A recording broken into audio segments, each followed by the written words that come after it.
সুপ্রিয় শিক্ষার্থীরা, আশা করছি তোমরা সকলেই ভালো আছো।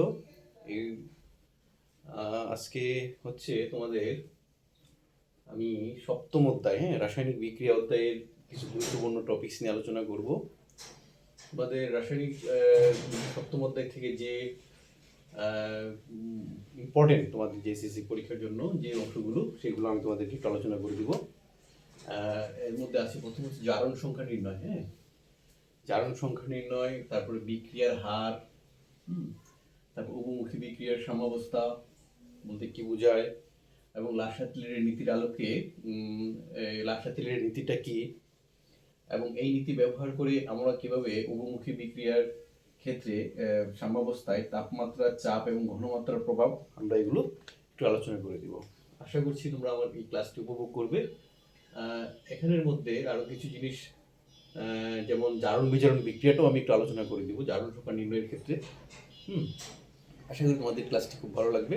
আমি টপিকস নিয়ে আমরা প্রথম জারণ বিজারণ বিক্রিয়াটা কি, জারণ বিজারণ বিক্রিয়া। যে জারণ বিজারণ বিক্রিয়াটা বোঝার আগে তোমাকে বুঝতে হবে কোন কোন পদার্থগুলো বা কোন কোন মৌলগুলো ইলেকট্রন গ্রহণ করে আর কোন কোন মৌলগুলো ইলেকট্রন ত্যাগ করে।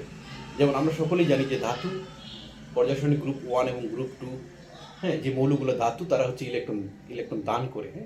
যেমন তো সোডিয়াম যদি সোডিয়ামের হচ্ছে পারমাণবিক সংখ্যা হচ্ছে 11, তার ইলেকট্রন বিন্যাস হচ্ছে আমরা জানি 2, 8 এবং 1।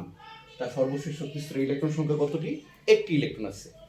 এখন সোডিয়াম যদি তার সর্বশেষ শক্তিস্তরে ইলেকট্রনটি দান করে, সোডিয়ামের এখানে প্রথম ছিল 0 ইলেকট্রন, এখন সে যদি একটা ইলেকট্রন দান করে দেয় তাহলে সে সোডিয়াম হয়ে যাবে Na+, মানে সোডিয়াম আয়ন হয়ে যাবে, ক্যাটায়ন হয়ে যাবে, একটা ইলেকট্রনের ঘাটতি কম হয়ে যাবে। তাহলে আমি জারণ বিক্রিয়ার সংজ্ঞাটা হচ্ছে যে বিক্রিয়াটায় ইলেকট্রনের দান ঘটে এবং ধনাত্মক চার্জের সংখ্যা বৃদ্ধি পায়, ঋণাত্মক চার্জের সংখ্যা হ্রাস পায়, সেই বিক্রিয়াটিকে বলা হচ্ছে জারণ বিক্রিয়া। তাহলে এখানে এই বিক্রিয়াটি হচ্ছে কি বিক্রিয়া? জারণ বিক্রিয়া। জারণ বিক্রিয়া। তাহলে জারণ বিক্রিয়ায় বিক্রিয়াটা হচ্ছে জারণ বিক্রিয়া। জারণ বিক্রিয়া যে বিক্রিয়কটি বা যে পদার্থটি ইলেকট্রন ত্যাগ করেছে সেই পদার্থটিকে বলা হচ্ছে বিজারক পদার্থ। কি পদার্থ?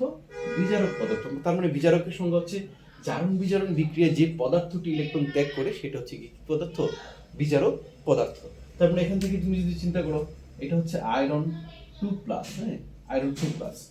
এখন ফেরাস আয়ন, সে যদি তার ইলেকট্রনের ঘাটতি আছে হচ্ছে, তার ইলেকট্রনের শর্ট আছে 2টা, মানে তার ইলেকট্রন ঘাটতি 2টা, সে যদি আরো একটি ইলেকট্রন সে যদি ত্যাগ করে তাহলে এখানে ফেরিক আয়নে পরিণত হয়ে যাবে, এখানে ফেরিক আয়ন হবে। এখন ফেরিক আয়নে যেহেতু ফেরাস আয়ন ইলেকট্রন ত্যাগ করে ফেরিক আয়ন হয়েছে, যেহেতু এই বিক্রিয়াটা দেখো ইলেকট্রনের দান ঘটছে, দান মানে কি এখানে মাইনাস হয়েছে, ঠিক আছে, ইলেকট্রনের দান ঘটছে এবং এখানে ধনাত্মক চার্জের সংখ্যা বৃদ্ধি পেয়েছে, এখানে +3 আর এখানে ছিল +2, ধনাত্মক চার্জের সংখ্যা বৃদ্ধি পেয়েছে, ঋণাত্মক চার্জের সংখ্যা হ্রাস পেয়েছে, সেই বিক্রিয়াগুলোকে বলা হচ্ছে জারণ বিক্রিয়া। আর জারণ বিক্রিয়ায় যে বিক্রিয়কটি বা যে পদার্থটি ইলেকট্রন ত্যাগ করে সেই পদার্থটি হচ্ছে আমার এখানে বিজারক পদার্থ। আশা করছি তোমরা জারণ বিক্রিয়াটি সুন্দরভাবে বুঝতে পারছো। এখন তোমরা বিজারণ বিক্রিয়া জিনিসটা কি দেখো। বিজারণ বিক্রিয়া হচ্ছে যে বিক্রিয়ায় ইলেকট্রনের গ্রহণ ঘটে। যেমন ধরো অধাতু সমূহ তাদের অষ্টক পূরণের জন্য, যেমন ক্লোরিন, ক্লোরিন হচ্ছে তোমার 70 পারমাণবিক সংখ্যা, ইলেকট্রন বিন্যাস করা হলে 287, 287। তাহলে ক্লোরিন যদি তার সর্বশেষ শক্তিস্তরে সে যদি একটি ইলেকট্রন গ্রহণ করে তাহলে ক্লোরিনের ইলেকট্রন বিন্যাস হয়ে যাবে 288, মানে তার নিকটস্থ নিষ্ক্রিয় গ্যাস সে আর্গনের মতো হয়ে যেতে পারে, ঠিক আছে। তারপরে এখন যদি ক্লোরিন যদি তার এখানে তার প্রাথমিক অবস্থা ইলেকট্রন 0 ছিল, সে যদি তার একটা বাইরের শক্তিস্তরে সে যদি একটা ইলেকট্রন গ্রহণ করে তাহলে এখানে Cl- আয়ন হয়েছে। তাহলে এই বিক্রিয়া ইলেকট্রনের গ্রহণ ঘটেছে। তাহলে যে বিক্রিয়া ইলেকট্রনের গ্রহণ ঘটে সেই বিক্রিয়াটির নাম হচ্ছে বিজারণ বিক্রিয়া। বিজারণ বিক্রিয়া। তাহলে বিজারণ বিক্রিয়া যে পদার্থটি ইলেকট্রন গ্রহণ করেছে সেই পদার্থটিকে বলা হয় জারক পদার্থ। কি পদার্থ? জারক পদার্থ, ঠিক আছে। ঠিক সেম ভাবে তুমি যদি এখানে মনে করো কপার Cu2+ আয়ন, তার ধনাত্মক চার্জের সংখ্যা +2 ছিল, এখন সে যদি আরো একটি ইলেকট্রন গ্রহণ করে ফেলে তাহলে এখানে কপার Cu1+ আয়ন হয়ে যাবে। তার মানে এখানে ধনাত্মক চার্জের সংখ্যা এখানে 2+ ছিল, এখানে ধনাত্মক চার্জের সংখ্যা 1+ হয়েছে, তারপরে তার ইলেকট্রনের ধনাত্মক চার্জের সংখ্যা হ্রাস পেয়েছে। তাহলে যে বিক্রিয়ায় ইলেকট্রনের গ্রহণ ঘটে ধনাত্মক চার্জের সংখ্যা হ্রাস পায়, ঋণাত্মক চার্জের সংখ্যা বৃদ্ধি পায়, সেই বিক্রিয়াগুলোকে বলা হচ্ছে বিজারণ বিক্রিয়া। হ্যাঁ, বিজারণ বিক্রিয়ায় তোমার এই বিক্রিয়াটা হলো বিজারণ বিক্রিয়া। আর বিজারণ বিক্রিয়ায় যে বিক্রিয়কটি ইলেকট্রন গ্রহণ করে, যে সেই বিক্রিয়কটিকে বলা হয় জারক জারক পদার্থ। জারক পদার্থ। আশা করছি তোমরা জারণ বিজারণ নিয়ে তোমাদের যে কনফিউশন ছিল সেটা দূর হবে। এখন আমি তোমাদেরকে জারণ সংখ্যা নির্ণয়, হ্যাঁ, কয়েকটা মৌলের জারণ সংখ্যা নির্ণয়ের জন্য আমি তোমাদেরকে যেমন দুটো মৌল নেই। একটা মৌল হচ্ছে তুমি KMnO4 পটাশিয়াম পারম্যাঙ্গানেট, আমি ম্যাঙ্গানিজের জারণ মান বের করব। তারপর মনে করো এখানে K2 K2Cr2 পটাশিয়াম ডাইক্রোমেট, হ্যাঁ, K2Cr2O7, এটাতে ক্রোমিয়ামের জারণ মান যদি বের করি আমরা, হ্যাঁ। তারপর মনে করো সাপোজ H2SO7, মানে ধূমায়মান সালফিউরিক অ্যাসিড অথবা ওলিয়ামের ক্ষেত্রে যদি আমরা এখানে সালফারের জারণ মান নির্ণয় করি, তাহলে তোমরা কিভাবে বের করবে। জাস্ট আমি এখান থেকে তোমাদেরকে একটু সিস্টেমটা বলে দিতে চাই।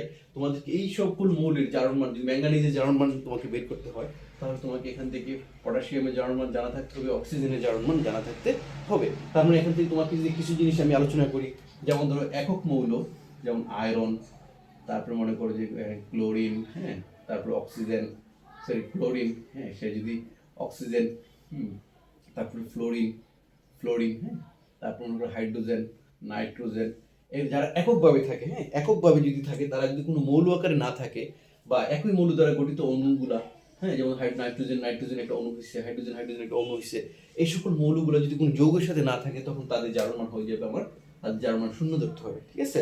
আবার যেমন ধাতুগুলোর জারণ মান, গ্রুপ 1 ধাতুগুলোর জারণ মান হচ্ছে +1, আর অধাতু সমূহের জারণ মান, ক্লোরিন অধাতুগুলোর জারণ মান হবে তোমার কি -1, হ্যাঁ। তারপরে হচ্ছে যেমন দাতব হ্যালাইড, যেমন ধর এটা কি সোডিয়াম ক্লোরাইড, হ্যাঁ, দাতব হ্যালাইডে হ্যালোজেনগুলোর জারণ মান হবে তোমার কি -1।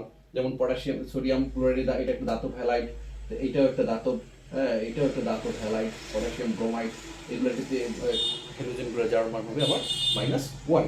তারপরে হচ্ছে তোমার এখানে দাতব হাইড্রাইড, হ্যাঁ, দাতব হাইড্রাইডে এখানে কিন্তু সাধারণত হাইড্রোজেনের জারণ মান হয় +1, কিন্তু দাতব হাইড্রাইড, হ্যাঁ, লিথিয়াম, অ্যালুমিনিয়াম, হ্যাঁ, এটা ধাতব হাইড্রাইড, এগুলোর ক্ষেত্রে তোমার হাইড্রোজেনের জারণ মান হবে -1 ধরতে হবে, ঠিক আছে। তারপর হচ্ছে কিছু ক্ষেত্রে জারণ মান, যেমন ধরো হ্যাঁ, অধিকাংশ যৌগে অক্সিজেনের জারণ মান হচ্ছে -2। অক্সিজেনের জারণ মান কত? অক্সিজেনের জারণ মান হচ্ছে -2 অধিকাংশ যৌগে। কিন্তু পারঅক্সাইড, এটা হচ্ছে পারঅক্সাইড, এটা পারঅক্সাইড Na2O2, এগুলো হচ্ছে পারঅক্সাইড। আর এগুলো হচ্ছে সুপার অক্সাইড, হ্যাঁ, Na2O2, এগুলো হচ্ছে সুপার অক্সাইড। তাহলে পারঅক্সাইড এবং সুপার অক্সাইড, হ্যাঁ, পারঅক্সাইডে অক্সিজেনের জারণ মান হবে -1, আর সুপার অক্সাইডগুলোতে অক্সিজেনের জারণ মান হবে -1/2, ঠিক আছে। তার মানে এই জিনিসগুলো যদি আমি একটু আমার মাথায় থাকে, তাহলে আমরা যে কোনো ভাবে আমরা, হ্যাঁ, অক্সিজেন যে কোনো মৌলের জারণ মান আমরা বের করে ফেলতে পারবো। এখান থেকে আমরা যে কোনো একটা নিই, আর বাকিগুলো তোমরা বাসায় করতে পারবে। যেমন ধরো আমি এখান থেকে কোনটা নিব, ধরো সাপোজ ধরো পটাশিয়াম পারম্যাঙ্গানেট, ধরো KMnO4। আচ্ছা, নিরপেক্ষ যৌগ, এই যৌগটা কিন্তু নিরপেক্ষ যৌগ। তাহলে নিরপেক্ষ যৌগগুলোর টোটাল জারণ মান আমাকে কত ধরতে হবে? 0 ধরতে হবে। আর আধান বিশিষ্ট যৌগ, যেমন ধরো এখানে সালফেট আয়ন SO4 2-, আধান বিশিষ্ট আয়নের টোটাল জারণ মান আমাকে এই আধান সংখ্যার সমান ধরতে হবে। এটা আমাকে একটু ফলো রাখতে হবে, ঠিক আছে। তাহলে এখানে আমি পটাশিয়াম পারম্যাঙ্গানেটের ক্ষেত্রে আমি যদি জারণ মান, টোটালটার জারণ মান 0 হবে আমি জানি, হ্যাঁ। তাহলে যদি 0 হয়, তাহলে আধান বিশিষ্ট আয়ন না, এগুলো হচ্ছে তোমার নিরপেক্ষ আয়ন, নিরপেক্ষ যৌগগুলোতে তোমার জারণ মান হচ্ছে কি টোটাল জারণ মান 0 হয়, ঠিক আছে। তাহলে আমি পটাশিয়াম পারম্যাঙ্গানেটের ক্ষেত্রে আমি ম্যাঙ্গানিজের যেহেতু জারণ মান বের করবো, আমি এখানে পটাশিয়ামের থেকে পটাশিয়ামের জারণ মান, যেহেতু আমরা জানি ধাতুগুলোর জারণ মান হচ্ছে 1+, যেহেতু আমি ম্যাঙ্গানিজের জারণ মান বের করবো, ম্যাঙ্গানিজের জারণ মান হচ্ছে গিয়ে আমি ধরলাম আমি X+, আপনি যে এটা তো পারঅক্সাইড না, বা এটা কোনো সুপার অক্সাইড না, সেক্ষেত্রে অক্সিজেনের জারণ মান কত হবে? সেক্ষেত্রে অক্সিজেনের জারণ মান হবে -2, তো -2 × 4, ঠিক আছে, -2 × 4 = 0, বা 1 + X, হ্যাঁ, প্লাস মাইনাস 7 8 4 × 8 = 0, বা এখানে +1 এবং -8 যদি আমি যোগ করি তাহলে x প্লাস -7 ইকুয়াল টু 0। এখানে -7 0, তাহলে x ইকুয়াল টু আমরা যদি 7টাকে ওই পাশে পাঠিয়ে দিই x ইকুয়াল টু +7। তার মানে এই যৌগটির ক্ষেত্রে পটাশিয়াম পারম্যাঙ্গানেট যৌগে KMnO4 যৌগে যৌগে ম্যাঙ্গানিজের জারণ মান হবে, ম্যাঙ্গানিজের জারণ মান কত হবে? +7 হবে। আশা রাখছি তোমরা বুঝতে পারছো, ঠিক আছে? আচ্ছা, তার মানে পটাশিয়াম পারম্যাঙ্গানেট যৌগটা যেভাবে আমরা বের করছি বাকিগুলো আমরা ঠিক সেইভাবে আমরা এভাবে বের করে ফেলতে পারবো। তাহলে তুমি আরেকটা না নিতে পারো এখান থেকে, যেমন ধরো ওলিয়াম বা সোডিয়াম থাইসালফেট, সরি এটা হচ্ছে গিয়ে তোমার ওলিয়াম বা হুমায়ুন সালফারিক অ্যাসিড H2SO7। এই যৌগটিতে যদি আমরা সালফারের জারণ মান বের করতে যাই তাহলে আমরা জানি কি নিরপেক্ষ যৌগ, এটা টোটাল জারণ মান কত হবে? এখানে 0 হবে। যদি 0 হয় তাহলে আমি এখানে হাইড্রোজেনের জারণ মান কত নিব? 1। 1 × 2, হ্যাঁ, প্লাস সালফারের জারণ মান, আমি যেহেতু সালফারের জারণ মান আমরা বের করবো x, তাহলে x × 2, হ্যাঁ, প্লাস অক্সিজেনের জারণ মান হচ্ছে -2, তাহলে -2 × 7 = 0, ঠিক আছে? তাহলে বা 1 এর সাথে 2 কে গুণ করলে 2 × 2, প্লাস x এর সাথে 2 কে গুণ করলে 2x, হ্যাঁ, প্লাস মাইনাস 7 × 2 কত? 14 = 0, ঠিক আছে? বা 2x এখানে +2 -14 যোগ বিয়োগ করলে এখানে -12 = 0, ঠিক আছে? বা 2x = -12 কে পাশে পাঠালে +12, তাহলে বা x = হচ্ছে কি 12/2, মানে হচ্ছে কত? 6। তাহলে x এর ভ্যালু কত পাইলাম আমি? 6। তাহলে ধূময়মান সালফারিক অ্যাসিড অথবা ওলিয়ামের মধ্যে সালফারের জারণ মান হচ্ছে কি আমার +6, ঠিক আছে? আশা রাখছি তোমরা এটা বুঝতে পারছো। এখন আমাদের আলোচনার বিষয়বস্তু হচ্ছে হ্যাঁ, বিক্রিয়ার হার জিনিসটা কি? তোমাদেরকে বলছিলাম যে এই যে আমি একটা বিক্রিয়া লিখি, মনে করো এটা হচ্ছে সোডিয়াম নাইট্রোজেন প্লাস হাইড্রোজেন বিক্রিয়া করে কি হচ্ছে? অ্যামোনিয়া হচ্ছে, মনে করো, হ্যাঁ। সমতাকরণ করা হলে এখানে হাইড্রোজেন হচ্ছে কি নাইট্রোজেন 2টা, এখানে আমাকে 2টা আছে, হাইড্রোজেন 6টা, এখানে 3 দিতে হবে, ঠিক আছে? তো এই বিক্রিয়াটিতে দেখো এটা হচ্ছে যেগুলো নিয়ে বিক্রিয়াগুলো শুরু হচ্ছে এগুলোকে বলা হচ্ছে বিক্রিয়ক। এগুলো কি বলা হচ্ছে? বিক্রিয়ক। আর যেটা তৈরি হচ্ছে সেটাকে বলা হচ্ছে উৎপাদ, হ্যাঁ, উৎপাদ। আচ্ছা, তাহলে একক সময়ে যে পরিমাণ বিক্রিয়কগুলো উৎপাদে পরিণত হয় সেটাই হচ্ছে তার বিক্রিয়ার হার। অনেক বিক্রিয়া আছে তোমার সংঘটিত হওয়ার জন্য সময় লাগে খুব বেশি, আবার কিছু কিছু বিক্রিয়া আছে অল্প সময়ের মধ্যে তোমার বিক্রিয়া হয়ে যায়। যেমন তুমি যদি একটা লোহার কোনো একটা জিনিস, যেমন ধরো কোনো একটা ব্রিজ বা লোহার ব্রিজের উপর যদি মরিচা পড়তে হয় তাহলে এটাকে দীর্ঘদিন সময় দিতে হয়, ঠিক আছে? একদিনই তোমার মরিচা পড়ে যায় না। আর মনে করো তুমি যদি যেমন সিলভার নাইট্রেট AgNO3, এটার মধ্যে যদি তুমি সোডিয়াম ক্লোরাইডের দ্রবণ যোগ করো তাহলে এখানে দেখবা খুব অল্প সময়ের মধ্যে Ag সিলভার এবং ক্লোরাইডের মধ্যে বিক্রিয়া হয়ে AgCl হয়ে যাবে, প্লাস এখানের মধ্যে তোমার সোডিয়াম নাইট্রেট হয়ে যাবে NaNO3। তার মানে এই সিলভার ক্লোরাইডটা এত দ্রুত হবে, মানে 1 সেকেন্ডের কম সময়ের মধ্যে তোমার কি হয়ে যাবে? এই বিক্রিয়াটা সম্পন্ন হয়ে যাবে। সেক্ষেত্রে আমরা কি বলতে পারি? যে বিক্রিয়াটা হইতে সময় খুব কম নেয় সেটার হার বেশি, আর যে বিক্রিয়াটা হতে সময় খুবই বেশি নেয় সেই বিক্রিয়াটার হার হচ্ছে অনেক কম, ঠিক আছে? তাহলে বিক্রিয়ার হার কি? মানে একক সময়ে যে পরিমাণ বিক্রিয়ক, হ্যাঁ, একক সময়ে কি হবে? একক সময়ে যে পরিমাণ বিক্রিয়ক উৎপাদে পরিণত হয়, ঠিক আছে? একক সময়ে যে পরিমাণ বিক্রিয়ক উৎপাদে পরিণত হয় সেটাই হচ্ছে তার বিক্রিয়ার হার। আশা রাখছি তোমরা বিক্রিয়ার হারটি বুঝতে পেরেছো। এখন আমরা আমাদের এই টপিকসের পরবর্তী বিষয়টা হচ্ছে রাসায়নিক বিক্রিয়ার সাম্যাবস্থা জিনিসটা। রাসায়নিক বিক্রিয়ার সাম্যাবস্থা।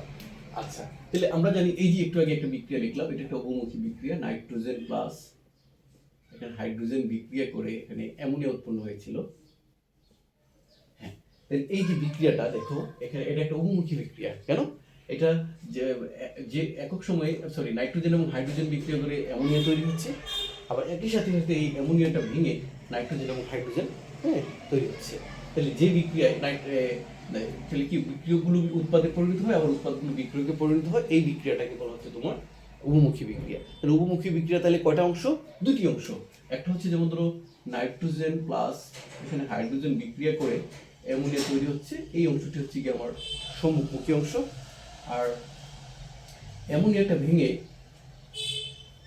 ভেঙে তোমার, হ্যাঁ, অ্যামোনিয়া ভেঙে নাইট্রোজেন এবং এই যে হাইড্রোজেন তৈরি হচ্ছে, এই অংশটি হচ্ছে গিয়ে বিপরীতমুখী বা পশ্চাৎমুখী অংশ। ঠিক আছে, তাহলে আমরা একটা কি বললাম যে বিক্রিয়ার একটা উভমুখী বিক্রিয়ার ক্ষেত্রে দুইটি পার্ট থাকে। একটা পার্ট হচ্ছে সম্মুখমুখী পার্ট বা সম্মুখমুখী অংশ, আর আরেকটা অংশ হচ্ছে কি বিপরীতমুখী বা আসলে বিদ্যুৎ ছিল না, এখন বিদ্যুৎ আসছে, আশা করি ভালো দেখা যাচ্ছে। নাইট্রোজেন অ্যামোনিয়া ভেঙে নাইট্রোজেন এবং হাইড্রোজেন তৈরি হচ্ছে। তার মানে এই জায়গার মধ্যে দুইটা পার্ট আছে বিক্রিয়ার মধ্যে, অ্যামোনিয়া নাইট্রোজেন। কি পার্ট? সম্মুখমুখী এবং বিপরীতমুখী। আচ্ছা, তাহলে বিক্রিয়ার যে শুরুতে, বিক্রিয়াটা যখন শুরু হয় তখন বিক্রিয়ার শুরুতে কি হয়, এই সম্মুখমুখী বিক্রিয়াটা হার বেশি থাকে। আমরা যদি একটা একটা একটা লেখচিত্র নিই, এখানে দেখো, এদিকে নিলাম মনে করো সময়, এদিকে নিলাম সময়, আর এদিকে নিলাম আমি কি বিক্রিয়ার হার, বিক্রিয়ার হার। এখন আমি বললাম কি বিক্রিয়ার শুরুতে এই যে সম্মুখমুখী অংশটার হার বেশি থাকে, মানে বিক্রিয়কগুলো উৎপাদে পরিণত হওয়ার রেটটা বেশি থাকে। আর যতই সময় যেতে থাকে সম্মুখমুখী বিক্রিয়ার হারটা আস্তে আস্তে আস্তে আস্তে কি হতে থাকে, কমতে থাকে। যেমন আমি যদি এটা দেখাই, প্রথমে বিক্রিয়ার হার অনেক বেশি ছিল, এটা আস্তে আস্তে আস্তে আস্তে আস্তে আস্তে এটা কমতে কমতে কমতে এই পজিশনে চলে আসছে। ঠিক আছে, আর আর বিক্রিয়ার শুরুতে পশ্চাৎমুখী বিক্রিয়ার রেটটা বা হারটা কম ছিল। এখন যতই সময় যেতে থাকে কম ছিল, মানে এখানে একদম জিরো পজিশন ছিল। তারপর এটা যখন যত সময় যেতে থাকে আস্তে আস্তে আস্তে আস্তে পশ্চাৎমুখী বিক্রিয়ার হারটা বাড়তে থাকে, বাড়তে থাকে। তাহলে এখন কি হচ্ছে দেখো, একটা সময় যাওয়ার পর সম্মুখমুখী বিক্রিয়ার হারটা বেশি ছিল, আস্তে আস্তে কমতেছিল, আর পশ্চাৎমুখী বিক্রিয়ার হারটা কম ছিল, সেটা আস্তে আস্তে আস্তে বাড়তেছিল। একটা সময় যাওয়ার পর এই সম্মুখমুখী বিক্রিয়ার হার, এটা হচ্ছে সম্মুখমুখী, এটা হচ্ছে সম্মুখমুখী, আর এটা হচ্ছে পশ্চাৎমুখী। তাহলে একটা সময় যাওয়ার পরে সম্মুখমুখী বিক্রিয়ার হার এবং পশ্চাৎমুখী বিক্রিয়ার হারটা সমান হয়ে যায়। এই সমান হয়ে যাওয়া এই অবস্থাটাকে বলা হচ্ছে রাসায়নিক বিক্রিয়া। উভমুখী বিক্রিয়ার এই বিক্রিয়াটাকে উভমুখী বিক্রিয়ার সাম্যাবস্থা বলা হয়, এটাকে সাম্যাবস্থা বলা হয়। ঠিক আছে, তাহলে বিক্রিয়ার শুরুতে আমার কি সম্মুখমুখী বিক্রিয়ার হার বেশি ছিল, আস্তে আস্তে আস্তে আস্তে সম্মুখমুখী বিক্রিয়ার হার কমতে থাকে, আর পশ্চাৎমুখী বিক্রিয়ার হার কম ছিল, আস্তে আস্তে আস্তে আস্তে পশ্চাৎমুখী বিক্রিয়ার হারটা কি হতে থাকে, বাড়তে থাকে। একটা সময় যাওয়ার পর সম্মুখমুখী বিক্রিয়ার হার এবং পশ্চাৎমুখী বিক্রিয়ার হারটা সমান হয়ে যায়। এই অবস্থাটা কি বলা হচ্ছে আমার উভমুখী বিক্রিয়ার সাম্যাবস্থা। আশা রাখছি তোমরা উভমুখী বিক্রিয়ার সাম্যাবস্থাটা বুঝতে পেরেছো। আচ্ছা, তাহলে এখন আমরা এই যে অধ্যায়ে মূল যে প্রশ্নটা, মূল যে প্রশ্নটা সেটা হচ্ছে লাসাতিলের নীতি। এটা অনেকে হয়তো মুখস্থ করে, আসলে মুখস্থ করার বিষয় না, এটা মুখস্থ করার বিষয়। এটা যদি কেউ বোঝে তাহলে সে সুন্দরভাবে সে মূল কথাগুলো সে লিখতে পারবে আশা করি। তাহলে লাসাতিলের নীতিটা কি বলে?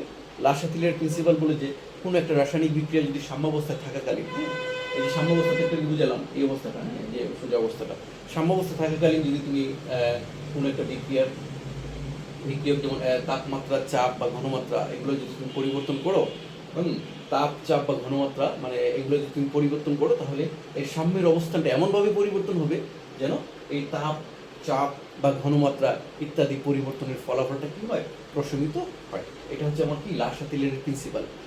তাহলে লাসাতিলের বলে যে কোনো একটা রাসায়নিক বিক্রিয়ার সাম্যাবস্থা থাকাকালীন যদি আমি তাপমাত্রা, কোন জিনিস, কয়টা জিনিস, একটা হচ্ছে তাপ, চাপ, আরেকটা হচ্ছে কি ঘনমাত্রা। এই তিনটা জিনিস যদি আমি পরিবর্তন করি, তাহলে সাম্যের অবস্থান এমনভাবে পরিবর্তিত হয়ে যাবে যেন এই তাপ, চাপ বা ঘনমাত্রা ইত্যাদি পরিবর্তনের ফলাফল কি হয়ে যাবে, প্রশমিত হয়ে যাবে। তার মানে এখন আমি যদি উভমুখী বিক্রিয়ার সাম্যাবস্থার ক্ষেত্রে আমি যদি তাপের প্রভাবটা যদি একটু আলোচনা করি, তাহলে তোমাদের জন্য ক্লিয়ার হবে। তার মানে দেখো, আমি একটু উভমুখী বিক্রিয়া হিসেবে নিলাম, মনে করে এখানে নাইট্রোজেন প্লাস হাইড্রোজেন বিক্রিয়া করে এখানে অ্যামোনিয়া উৎপন্ন হচ্ছে, এবং এখানে ডেল্টা এক্স এর মান হচ্ছে -92 কিলোজুল। আচ্ছা, তাহলে এখানে সমতা কন্ট্রোল এখানে আমাকে কি দিতে হবে?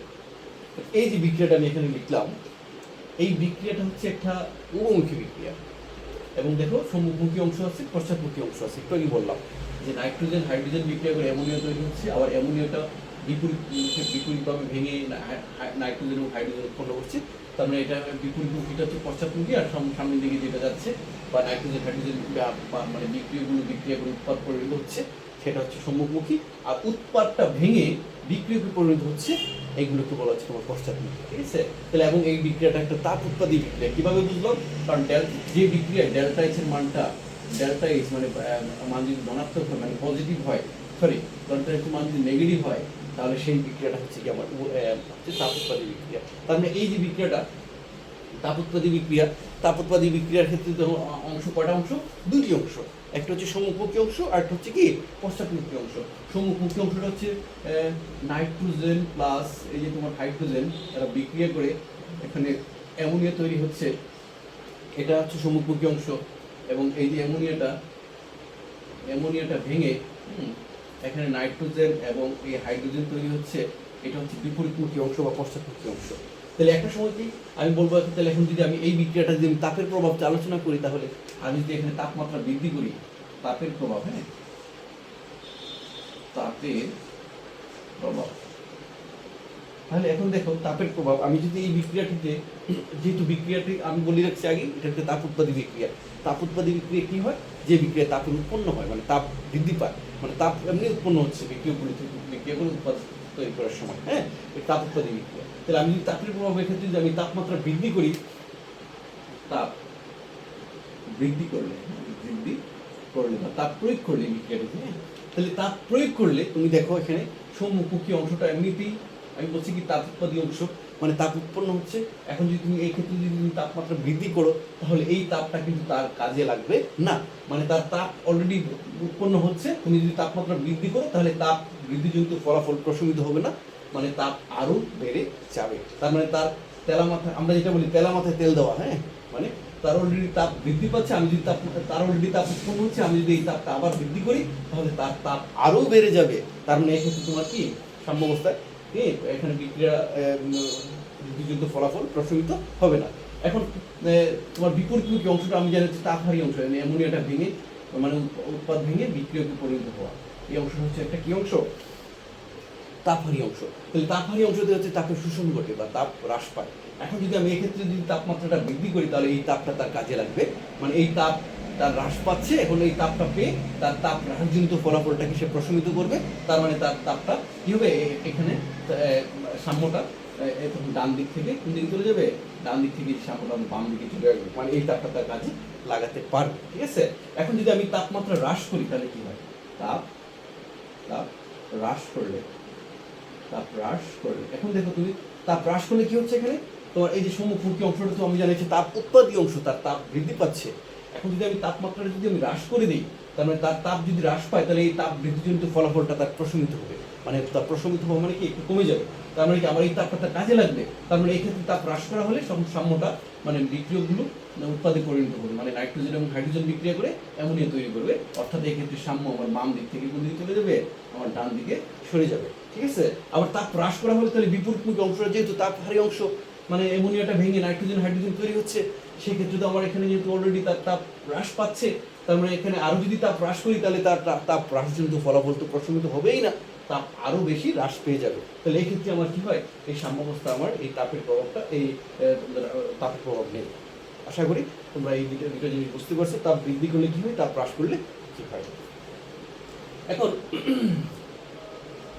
তোমরা এখানে একটা জিনিস যে চাপের প্রভাব, হ্যাঁ চাপের প্রভাব, তাহলে চাপের ক্ষেত্রে তোমরা একটা জিনিস লক্ষ্য রাখবে, চাপের প্রভাব হতে হলে আমাকে অবশ্যই বিক্রিয়াটিতে বিক্রিয়ক দুইটা শর্ত ফলো করতে হবে। দুইটা শর্ত, একটা শর্ত দুইটা শর্ত, এই দুইটা শর্ত মানলে চাপের প্রভাব থাকবে, না হলে সে চাপের প্রভাব থাকবে না, ঠিক আছে? তাহলে এখন আমাকে দেখো এই ক্ষেত্রে এক নম্বর যে শর্তটা, সেটা হচ্ছে বিক্রিয়কগুলো অথবা বিক্রিয়কগুলোর মধ্যে অথবা উৎপাদগুলোর মধ্যে যে কোনো একটা গ্যাসই হতে হবে। হ্যাঁ যেমন এখানে নাইট্রোজেন গ্যাস, হাইড্রোজেন গ্যাস, অ্যামোনিয়াও কি গ্যাস, হ্যাঁ গ্যাসীয়। তাহলে অথবা সবগুলো যদি গ্যাসীয় হয় কোনো সমস্যা নাই। তার মানে কি হতে হবে? বিক্রিয়ক এবং উৎপাদনের মধ্যে সবগুলো কি যে কোনো একটা গ্যাসীয়, হ্যাঁ গ্যাসীয়, অথবা সব যে কোনো একটা গ্যাসীয় অথবা বিক্রিয়ক এবং উৎপাদ সবগুলো গ্যাসীয় হলে কোনো সমস্যা নাই। দুই নম্বর হচ্ছে আমাকে মোল সংখ্যার পার্থক্য থাকতে হবে। দেখো আমার এই বিক্রিয়কগুলোর মোল সংখ্যা দেখো, এখানে বাম পাশে হচ্ছে তোমার 1+3 মোল সংখ্যা, হ্যাঁ 3 এবং 1, হ্যাঁ বাম পাশে মোল সংখ্যা হচ্ছে 4 আর ডান পাশে মোল সংখ্যা হচ্ছে কত 2। তার মানে এই জায়গার মধ্যে কি মোল সংখ্যার পার্থক্য থাকা লাগবে। যদি মোল সংখ্যার পার্থক্য না থাকে তাহলে বিক্রিয়া সাম্যাবস্থায় বিক্রিয়ার ক্ষেত্রে চাপের প্রভাব থাকবে না। যেমন ধর আমি এই বিক্রিয়াটা লিখি, যেমন নাইট্রোজেন প্লাস অক্সিজেন, এরা কিন্তু গ্যাসীয়, কিন্তু এখানে বিক্রিয়া করার পরে কি হচ্ছে, এখানে তোমার নাইট্রিক অক্সাইড উৎপন্ন হচ্ছে। এক্ষেত্রে দেখো তোমার বাম পাশে মোল সংখ্যা, এখানে নাইট্রোজেনের 1, অক্সিজেনেরও 1, তোমার কত হচ্ছে 2। আর ওই পাশে নাইট্রিক অক্সাইডের ক্ষেত্রে তোমার দেখো মোল সংখ্যা হচ্ছে 2। তার মানে এদের মধ্যে কোনো মোল সংখ্যার কোনো পার্থক্য না থাকায় এই বিক্রিয়াটিতে কি থাকবে না, সাম্যাবস্থায় চাপের প্রভাব থাকবে না। তার মানে আমি দুই চাপের প্রভাবের ক্ষেত্রে যে আমি প্রথমটা যে অ্যামোনিয়া উৎপন্নের যে বিক্রিয়াটা হেবার প্রণালীতে, এই বিক্রিয়াটা হেবার প্রণালীতে, হ্যাঁ, তো এই বিক্রিয়াটিতে আমি চাপের প্রভাব যদি আলোচনা করি, এখন দেখো তাহলে বাম দিকে মোল সংখ্যা হচ্ছে 4, ডান দিকে মোল সংখ্যা হচ্ছে মাত্র 2। তার মানে এখানে পার্থক্য আছে, হ্যাঁ। তাহলে যে দিকে মোল সংখ্যা বেশি, এখানে 4 মোল আর এখানে হচ্ছে 2 মোল, হ্যাঁ। তাহলে যেদিকে মোল সংখ্যা বেশি সেই দিকে চাপ বেশি, আর যেদিকে মোল সংখ্যা কম সেদিকে চাপ কি কম। এখন যদি আমি চাপ বৃদ্ধি করি বা চাপ যদি এখানে প্রয়োগ করি, তাহলে এই চাপটাকে কি করতে হবে, আমাকে এই চাপ বৃদ্ধিজনিত ফলাফলটাকে প্রশমিত হতে হলে আমাকে চাপটাকে বেশি চাপ থেকে কোন চাপের দিকে যেতে হবে, বেশি চাপ থেকে কম চাপের দিকে যেতে হবে, কারণ চাপ বৃদ্ধিজনিত ফলাফলটাকে প্রশমিত হওয়ার জন্য। তার মানে এক্ষেত্রে আমার সাম্যটা কোন দিকে যাবে, বাম দিক থেকে আমার ডান দিকে সাম্যটা সরে যাবে। আর যদি আমি চাপ হ্রাস করি, তার মানে এখানে কি চাপ হচ্ছে কম চাপ এখানে আর বেশি চাপ এখানে, চাপ হ্রাসজনিত ফলাফলটাকে প্রশমিত করার জন্য এই চাপটাকে কি করতে হবে, কম চাপ থেকে বেশি চাপ অঞ্চলের দিকে সরে আসতে হবে। তার মানে এক্ষেত্রে আমাকে কি হবে, চাপ হ্রাসজনিত ফলাফলটাকে প্রশমিত হওয়ার জন্য মানে বিক্রিয়ক থেকে উৎপাদ থেকে বিক্রিয়কে পরিণত হতে হবে, অর্থাৎ সাম্য ডান দিক থেকে চলে আসবে, বাম দিকে সরে আসবে। আশা রাখছি তোমরা চাপের প্রভাবটা বুঝতে পেরেছো। এবং এই যে অধ্যায়ে মোটামুটি তোমাদের যে প্রশ্নগুলো বেশিরভাগ পরীক্ষাতে আসে, হ্যাঁ, তোমাদেরকে একটু বাড়ির কাজ দিই। যেমন ধরো 2FeCl2 প্লাস Cl2 বিক্রিয়া করে, হ্যাঁ, 2FeCl3, হ্যাঁ, এটা তৈরি হয়েছে ফেরাস ক্লোরাইড, ক্লোরিনের সাথে বিক্রিয়া করে ফেরিক ক্লোরাইডে পরিণত হয়েছে। এখন তোমাদের কাছে প্রশ্ন, দেখাও যে বিক্রিয়াটি একটি জারণ বিজারণ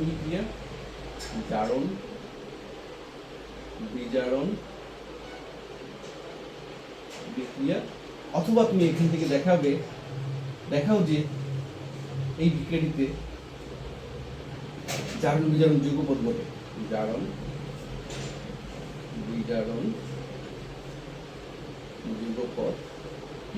ঘটে, মানে জারণ বিজারণ একই সাথে ঘটে।